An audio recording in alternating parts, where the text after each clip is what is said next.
Hello hello hello बच्चों, कैसे हैं आप सभी लोग। वापस आ चुके हैं एक लाइव नहीं बट एक रिकॉर्डेड लेक्चर में आप सभी को साथ लेके। आज हमें पढ़ना है reproductive system of class 10th ICSC. ठीक है, अब इसको हम लोग स्टार्ट करते हैं। ठीक है, कोई भी दिक्कत होगी आप कमेंट सेक्शन में उसे पूछ लीजिएगा।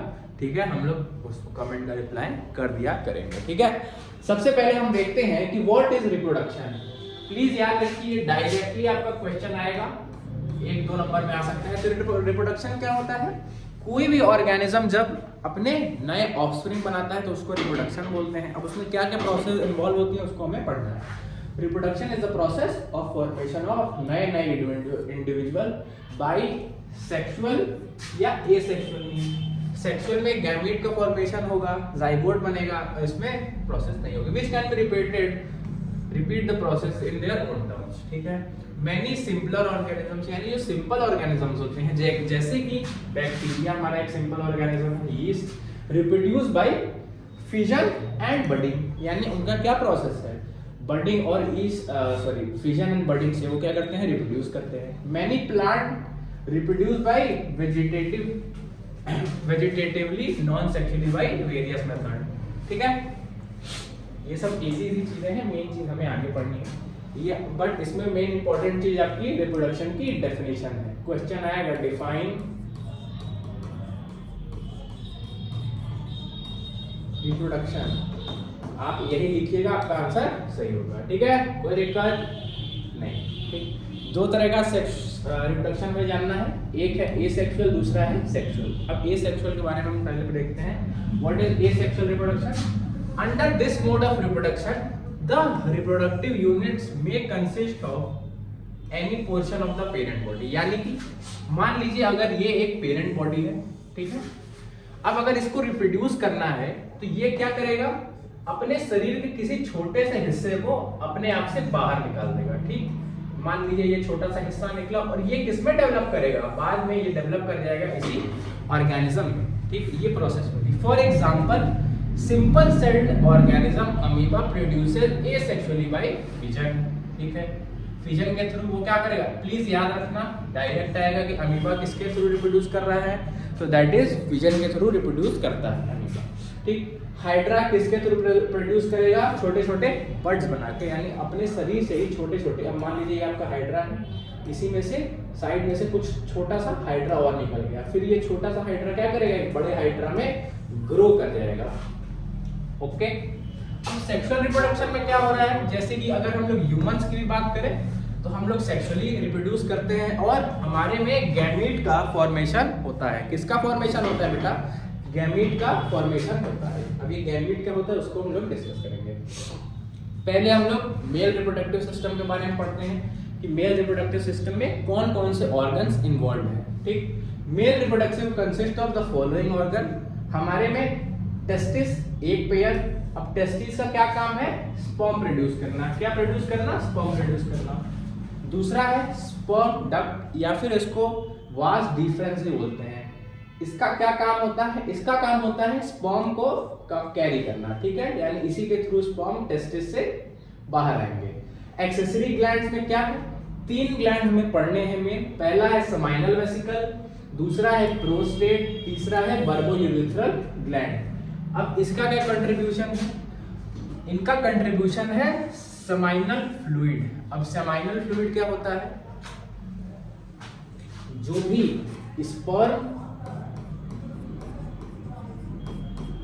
को किसकी जरूरत है लुब्रिकेशन के लिए, दैट इज सेमाइनल फ्लूइड। किसकी जरूरत है? सेमाइनल फ्लूइड की।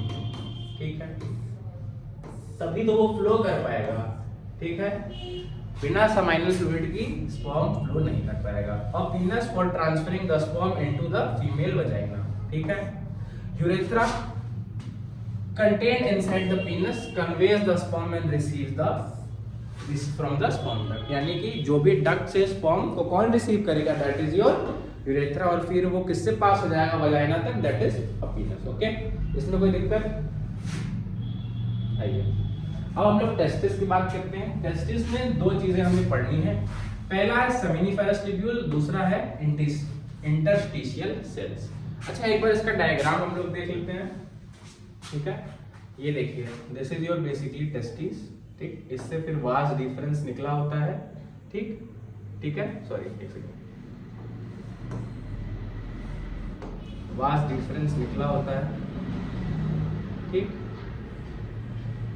ये आपका पेनिस है, ठीक है। This is your urethra, okay. ये जो ग्लैंड में बता रहा था, ये ग्लैंड है आपका प्रोस्टेट ग्लैंड, सेमाइनल वेसिकल और बर्बोयूरेथ्रल ग्लैंड, ठीक। आइए आगे बढ़ते हैं। Seminiferous tubules is where sperms are produced. जो सेमिनिफरस ट्यूब्यूल्स होता है, यानी कि ये आपको दिखाई दे रहा है, ये इसी में क्या प्रोड्यूस होता है, दैट क्या प्रोड्यूस हो रहा है, स्पर्म को प्रोड्यूस किया जा रहा है। इस प्रोसेस को स्पर्मेटोजेनेसिस बोलते हैं। The formation of sperm is known as spermatogenesis, ठीक है। अगला है interstitial cell, which are the packing tissues between the coil of seminiferous tubule, यानी कि ये coil का काम करते हैं seminiferous tubules के बीच में, between the coil of seminiferous tubule, याद रखना। sperm duct, यानी कि vas deferens क्या होता है, the sperm duct or the vas deferens from each testis travel upward into the abdominal passing through a inguinal canal, यानी कि ये हर एक टेस्टिस के अंदर तक पहुंचे होते हैं, ठीक है। ये बेसिकली ये क्या है, यही है आपका स्पर्म डक्ट, और ये यहाँ तक पहुंचा होता है। इसी का काम होता है पेनिस तक स्पर्म को ले जाना, ठीक। अब ग्लैंड के बारे में बात करते हैं। 3 ग्लैंड मैंने बताया था, सेमाइनल वेसिकल, प्रोस्टेट और बर्बोयूरेथ्रल। पहला है seminal vesicle. It is a pair of lobulated gland located between the posterior surface of urinary bladder and rectum.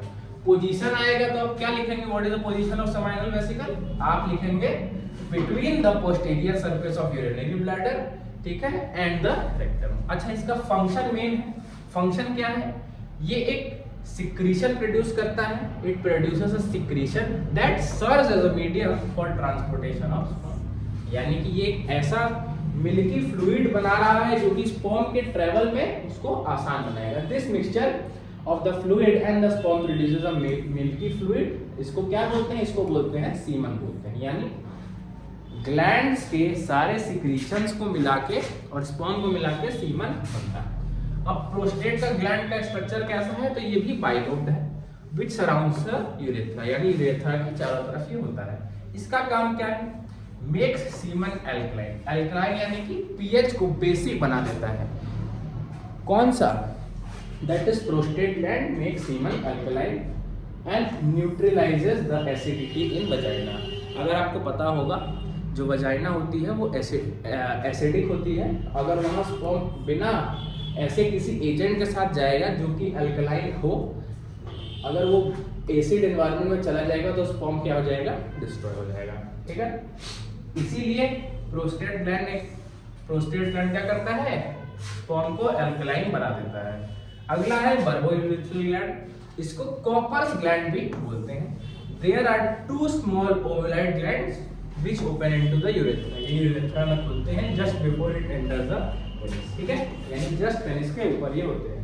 अब इसका सिक्रीशन क्या करता है, दैट इज वो सीमन को लुब्रिकेट करता है, ठीक है। अगर इसमें इतने में कोई डाउट है तो आप प्लीज कमेंट सेक्शन में पूछ लीजिए, ठीक है। आगे हम लोग पढ़ते हैं द फीमेल रिप्रोडक्टिव सिस्टम, ठीक। आइए, फीमेल रिप्रोडक्टिव सिस्टम में आपको ओवरी पढ़नी है, ओविडक्ट पढ़ना है, यूट्रस, वजाइना, ये सब पढ़ना है, ठीक है। आइए ओवरी से शुरू करते हैं। Ovary just like the testis है but in the female body. ये क्या करता है, ये एग को प्रोड्यूस करता है। Ovaries this their peripheral part produces ova या फिर एग। एग को ही ओवा बोलते हैं, ठीक है।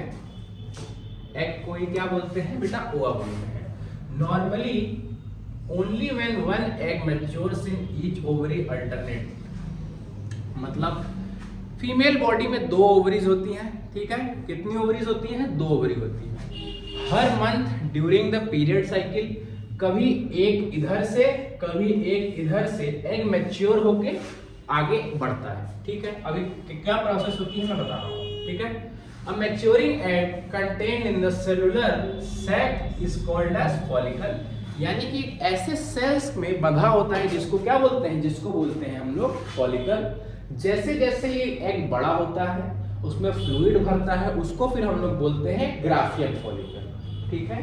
कौन सा फॉलिकल बेटा, ग्राफियन फॉलिकल, याद रखना। जब ये अपने मैक्सिमम यानी उस पे हो जाता है, यानी बड़ा हो जाता है इसका जो, यानी इसमें जो बल्ज आ जाता है और फिर वो जाके ओवरी के सरफेस पे रहता है। oogenesis, अब ये बेसिकली व्हाट oogenesis क्या होता है, oogenesis is the process in which ova producing cell gives rise to mature ovum, यानी कैसे एक ओवा एक मैच्योर ओवम बनता है उसी को क्या बोलते हैं, oogenesis बोलते हैं। अब ये ओविडक्ट क्या है, अब ये ध्यान से देखिए, ओविडक्ट को ही यूट्राइन ट्यूब या फिर फैलोपियन ट्यूब बोलते हैं।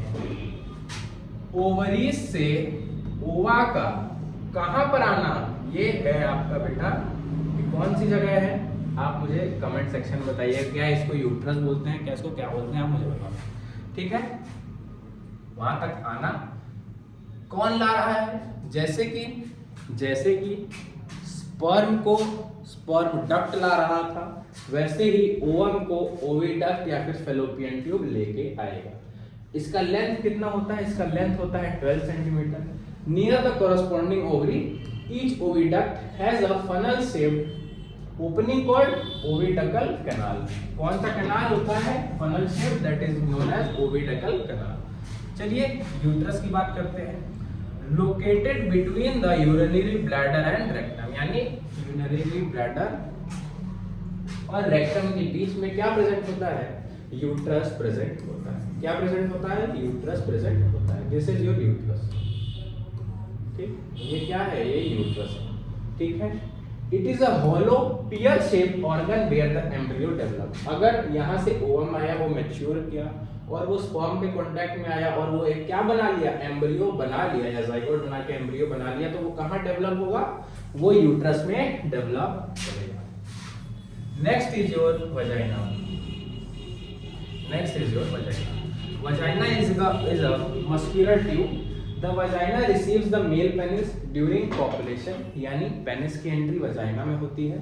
The great elasticity of its wall also allows the passage of baby during childbirth, यानी कि इसमें पेनिस की एंट्री भी होती है और जब भी एक बच्चा डेवलप कर जाता है यूट्रस में तो उसका एग्जिट भी कहाँ से होता है, वजाइना से होता है। कैसे, क्योंकि उसमें बहुत ज्यादा इलास्टिसिटी होती है। द ओपनिंग ऑफ वजाइना इन, ठीक है, ये हो गया, ठीक। तो अच्छा, अब कौन से हार्मोन्स का क्या क्या रोल है, ठीक है, उसके बारे में हमें पढ़ना है, उसके बारे में हमें पढ़ना है। आइए देखते हैं, ठीक।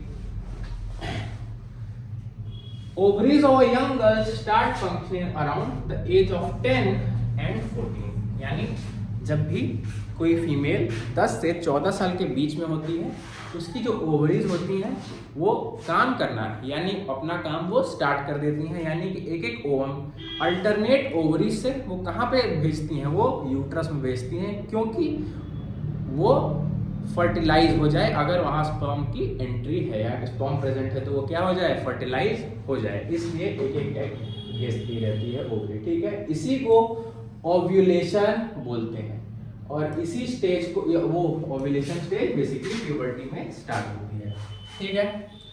कोई दिक्कत अभी तक, ठीक है, आगे बढ़ते हैं, ठीक। About the same time, the first ovulation, the ovary also releases the female sex hormone, यानी कि फीमेल जब पहला ओव्यूलेशन होता है तभी ये ओवरी होती है, वो कौन सा हार्मोन रिलीज करती है, वो हार्मोन रिलीज करती है, उसका नाम होता है ईस्ट्रोजन। कौन सा, ईस्ट्रोजन, जो कि किस लिए रिस्पॉन्सिबल है, तो that is responsible for secondary sexual characteristics. Secondary sexual characteristics क्या होते हैं, प्यूबिक रीजन पे बाल आना, enlargement of breast, enlargement of हिप्स etcetera etcetera, okay, ये सब तो आसान। While another hormone is secreted by the corpus luteum, मैंने बताया था corpus ग्राफिन फॉलिकल क्या होता है, ठीक है, corpus luteum उसी का एक पार्ट होता है, ठीक है, अभी आपको उतने डिटेल में नहीं पढ़ना है। Progesterone prepares the uterus for giving progesterone prepares the uterus for receiving the embryo, ठीक है। In boys puberty takes place around 11 to 15 year. जब लड़के 11 से 14 साल के होते हैं तो उनके में प्यूबर्टी आने लगती है, यानी उनकी दाढ़ी आने लगती है, उनका गला मतलब आवाज़ भारी हो जाती है, प्यूबिक रीजन्स पे हेयर आने लगता है, ठीक है, एक्सेट्रा एक्सेट्रा। वो किस हार्मोन के थ्रू हो रहा है? That is known as testosterone, जो कि टेस्टिस प्रोड्यूस करते हैं, resulting in the development of secondary sexual characteristics. बताइए दिया। अच्छा, एक और चीज, मेंस्ट्रुअल साइकिल के बारे में हमें पढ़ना है। अब ये क्या होता है, ध्यान से देख लीजिए एक बार। अब मान लीजिए यहाँ से एग आया, ठीक है, वो मैच्योर किया, ठीक, लेकिन कोई भी स्पर्म यूट्रस में नहीं पहुंचा, ठीक है, तो ये क्या करेगा, ये यहां से बाहर आ जाएगा। क्या हो जाएगा? With the destruction of endometrial wall, ovum along with blood क्या हो जाएगा, वजाइना के थ्रू बाहर आ जाएगा। इसी को बेसिकली बोलते हैं मेंस्ट्रुअल साइकिल। मेंस्ट्रुअल साइकिल ये फीमेल्स में हर मंथ होती है, ठीक है, फीमेल में क्या होती है, हर मंथ ये होती है, ऑलमोस्ट एवरी 28 डेज। ऑलमोस्ट कितने? 28 डेज, ठीक है। हमने अभी तक क्या देखा? हमने हार्मोन के रोल्स देख लिए, ठीक है। अब हमें देखनी है मेंस्ट्रुअल साइकिल, ठीक है। मैंने बता दिया मेंस्ट्रुअल साइकिल अगर कैसे होती है। अब देखिए ये 28 डेज की साइकिल है, ये 3 फेजेस में डिवाइडेड है। आपका पहला फेज है मेंस्ट्रुअल फेज, जिसमें कि along with blood vessels, along with inner lining यानी जिसको एंडोमेट्रियम बोलते हैं, and along with the ovum, सारा क्या हो जाएगा, डिस्चार्ज हो जाएगा थ्रू द वेजाइना। ये 1 से 5 दिन चलती है। उसके बाद फॉलिकुलर फेज स्टार्ट होती है। अभी फॉलिकुलर फेज क्या होती है, इसमें क्या होगा, दोबारा क्या होगा, डेवलपमेंट होगा एंडोमेट्रियम का, और फॉलिकल जो होगा हमारा ग्रो करेगा, ठीक है। फॉलिकल क्या होगा, हमारा ग्रो करेगा। अब ओव्यूलेशन में क्या होगा, ओव्यूलेशन में ओवरी से एग आएगा, ओव्यूलेशन में एग आएगा, ठीक है। कहाँ पे आएगा भैया, फिलोपियन ट्यूब से लेके यूट्रस में आएगा। अब जब आ गया उसको बोलते हैं ल्यूटेल फेज। अब कितना दिन रहेगा, करीबन 15 दिन रहेगा, ठीक है, 15 दिन रहेगा, उसको बोलते हैं ल्यूटेल फेज। उसमें क्या होगा, जो यूट्रस की लाइनिंग है वो थिक हो जाएगी, ठीक है, हार्मोन्स रिलीज होंगे, ठीक है। इसी को बेसिकली ल्यूटेल फेज बोलते हैं, ठीक है। ये मैंने लिख दिया, अगर किसी को लिखना हो तो लिख ले सकते हैं, ठीक है। अब हम बात करते हैं मेनार्क और मेनोपॉज की। दो ऐसी कंडीशंस जिसमें जो कि किससे रिलेटेड है, जो कि मेंस्ट्रुअल साइकिल से रिलेटेड है। तो मेनार्क और मेनोपॉज क्या होता है, ध्यान से देखिएगा। मेनोपॉज में when menstrual cycle stops in women at the ages of 45 to 50। जल्दी भी हो सकता है, लेट भी हो सकता है, ठीक है। यानी कि एक ऐसा समय आता है वुमेन की जिंदगी में जब ये मेंस्ट्रुअल साइकिल रुक जाती है, दैट इज 45 to 50 के उम्र में, ठीक है। अब ये मेनार्च क्या होता है, इसी का ऑपोजिट, यानी कि when the menstrual cycle begins in a female at the age of 11 से 15 की होती है, आगे पीछे हो सकते हैं कुछ साल, ठीक है। कोई दिक्कत बेटा? आई डोंट होप सो कोई दिक्कत होगी आपको, ठीक। मेंस्ट्रुअल साइकिल मैंने बता दिया, लेकिन अगर कभी एग और ओवम का मिलाप हो गया, यानी दोनों मिल गए, कहाँ पे, यूट्रस में या फिर फेलोपियन ट्यूब में, दोनों जगह मिल सकते हैं, दोनों की अलग अलग कंडीशन होती है, ठीक है। तो क्या होगा, तो फर्टिलाइजेशन हो जाएगा। अब ये फर्टिलाइजेशन क्या होता है, during copulation the sperm released into the vagina near the cervix of the uterus. अभी क्या हुआ, स्पर्म और ओवा क्या हो गए, फ्यूज हो गए, यानी fusion of male and female gamete to form zygote. Zygote बन जाएगा, क्या बन जाएगा, जाइगोट बन जाएगा। ठीक है, ये जाइगोट ही आगे जाके क्या होगा, बेबी में फॉर्म करेगा। ये देखिए एक बेसिक स्पर्म का डायग्राम है। ठीक है, स्पर्म के 3 रीजन होते हैं, हेड, नेक और टेल। हेड में देखिए एक न्यूक्लियस होता है। ठीक है, हेड के जस्ट नीचे, नेक के जस्ट ऊपर एक सेंट्रियोलर लाइनिंग होती है। ठीक है, ये एक्रोसोम होता है। इसी में ढेर सारे क्या होते हैं,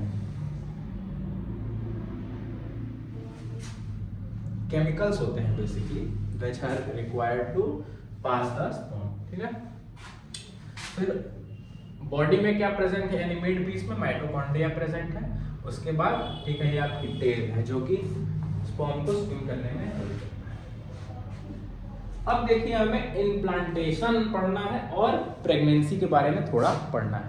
ठीक है, अब इम्प्लांटेशन क्या होता है, जो कि हमारा जाइगोट था वो अब डिवाइड करना शुरू कर गया है, यानी कि वो यूट्रस के वॉल में डिवीजन उसका शुरू हो चुका है। ठीक है, अभी इस डिवीजन को हम लोग क्लीवेज बोलते हैं। ठीक है, ये एक सेल था, अब ये 2, 4, 8 एंड सो ऑन में डिवाइड होगा, यानी पहले 2 बनेगा, फिर 2 से 4 हो जाएगा, 4 से 8 होगा, 16 होगा, फिर 32, ऐसे ये बढ़ता जाएगा। ठीक, the entire time it reaches the uterus it has already formed a small hollow ball of numerous cells, यानी ब्लास्टोसिस्ट। एक बॉल सा बन जाएगा जिसको क्या बोलेंगे, जिसको बोलेंगे ब्लास्टोसिस्ट बोलते हैं। ठीक है, बॉल लाइक। फर्टिलाइजेशन कहाँ हुआ, फेलोपियन ट्यूब में हो गया। ठीक, अब वो फर्टिलाइज होके कहाँ पे आ रहा है, यूट्रस में आ रहा है इम्प्लांट होने के लिए। ठीक है भैया, ठीक। This kind of embryo which forms a pit into the endometrial lining of the uterus get fixed in about a week, यानी 7 से 5 दिन बाद जब फर्टिलाइजेशन के क्या हो जाएगा, ये जो ब्लास्टोसिस्ट है ये कहाँ पे आके इम्बेड हो जाएगा आपके यूट्राइन वॉल।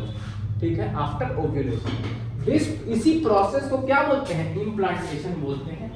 और ये प्रेगनेंसी को मार्क कर देता है, यानी it produces the state of pregnancy, यानी इसके होने के बाद ही आप किसी को प्रेग्नेंट बोल सकते हैं। ठीक है, आइए, the fixing of blastocyst on to the wall of endometrium या uterus is termed as implantation. ठीक है, एम्ब्रियो क्या होता है, a growing egg after fertilisation until the main part of the body and the internal organ have started to take shape। यानी जब तक एक बच्चे के हाथ या इंटरनल ऑर्गन साफ दिखाई नहीं देंगे उसको हम लोग एक क्या बोलेंगे, एक एम्ब्रियो बोलेंगे।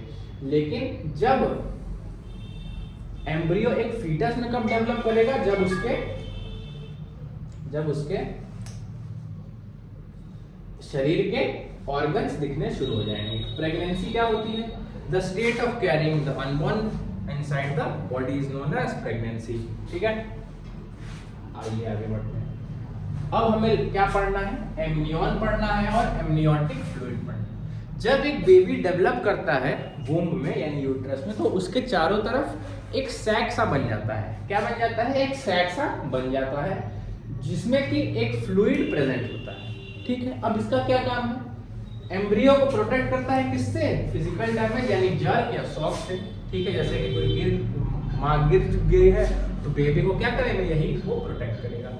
Keeps an even pressure all around the embryo, यानी कि जो ये फ्लूइड है ये क्या कर रहे हैं, एक इवन प्रेशर लगा के या बना के रखा हुआ है। Allows the foetus for some restrictive movement, यानी कि थोड़ा बहुत हिलने में उसको क्या कर रहा है, मतलब हिलने दे रहा है लेकिन बहुत ज्यादा मूवमेंट करने नहीं दे रहा है। Prevent sticking of the foetus to the एम्ब्रियन, यानी जो फ्लूइड लेयर है और ये मान लो बच्चा है, तो ये क्या बना रहा है, एक लेयर बना लिया है, तो ये इससे चिपक नहीं पा रहा है। क्या नहीं कर पा रहा है, स्टिक नहीं कर रहा है, नहीं तो ये बर्स्ट भी हो सकता है। ठीक है, ये देखो बच्चा है, ये प्लेसेंटा है। ठीक है, ये अम्बिलिकल कॉर्ड है। ठीक है, और ये इसके नाभि से जुड़ा है, और ये जो फ्लूइड है बेसिकली व्हाइट जो है वही क्या है, एम्नियोटिक फ्लूइड। प्लेसेंटा, अब प्लेसेंटा क्या होता है, प्लेसेंटा एक डिस्क शेप स्ट्रक्चर होता है जो कि यूट्राइन वॉल से जुड़ा होता है और फिर एक कॉर्ड से जुड़ा होता है जो कि एक बच्चे के नाभि से जुड़ा होता है, उसको बोलते हैं अम्बिलिकल कॉर्ड, जिससे कि सारे न्यूट्रिशन और एयर जो भी बच्चे को जरूरत है वो कहाँ से आता है, वो प्लेसेंटा से ही आता है। ठीक है, बहुत आसान है, इसको एक बार बस आप रीड कर लीजिएगा तो आपको याद जाएगा। अब पार्चुरेशन क्या होता है भैया? The full term of development of embryo into uterus is called gestation. Parturition basically बच्चे का बर्थ होता है, यानी बच्चा का माँ से बाहर आ जाता है, उसको बोलते हैं पार्चुरेशन। और इस पूरे पीरियड को 9 महीने के पीरियड यानी 280 दिन के पीरियड को गेस्टेशन बोलते हैं। ठीक है, आओ वेरी इंपॉर्टेंट क्वेश्चन, ये आपके एग्जाम में आता ही आता है। Identical and paternal twins, sometimes 2 eggs are released from ovary and get fertilized by 2 individuals called fraternal twins. These twins are not alike. यानी कभी कभी क्या होता है, 2 ओवम साथ में आ जाते हैं और 2 स्पर्म से क्या हो जाते हैं, क्या हो जाते हैं, मैं बताएगा, फर्टिलाइज हो जाते हैं और 2 बच्चे हो जाते हैं। उनको कैसा ट्विन बोला, उनको बोला फर्टर्नल ट्विन। लेकिन अगर एक एग फर्टिलाइज हुआ और वो क्या हो जाता है, यानी एक एग फर्टिलाइज हो गया, इसमें स्पर्म ऐड टकराया और ये फर्टिलाइज हो गया, लेकिन ये क्या कर गया, स्प्लिट कर गया और 2 ठो बना लिया अर्ली स्टेज पे ही, तो उनको बोलते हैं आइडेंटिकल ट्विन। ये एकदम एक जैसे होते हैं, यानी इनका फेशियल स्ट्रक्चर, बोलने का तरीका, सब क्या होता है बेटा, सब एक ही जैसा होता है। इसी के साथ हमने ये चैप्टर पूरा खत्म कर लिया है, इसमें कुछ नहीं बचा है। ठीक, क्या ये लेक्चर आई होप आपको समझ में आया होगा। इसी के साथ थैंक यू वेरी मच। ये देखिए, ये एक स्पर्म का डायग्राम है, ठीक है, जो कि कहाँ पे जा रहा है, एक ओवम के पास जा रहा है फर्टिलाइजेशन के लिए। इसी के साथ थैंक यू एवरीवन। एक बार और आप हमारे लेक्चर्स देखते रहिए। आपको ये नोट्स कहाँ मिल जाएगा, आई मेड फाउंडेशन के चैनल पे। Bye bye everyone.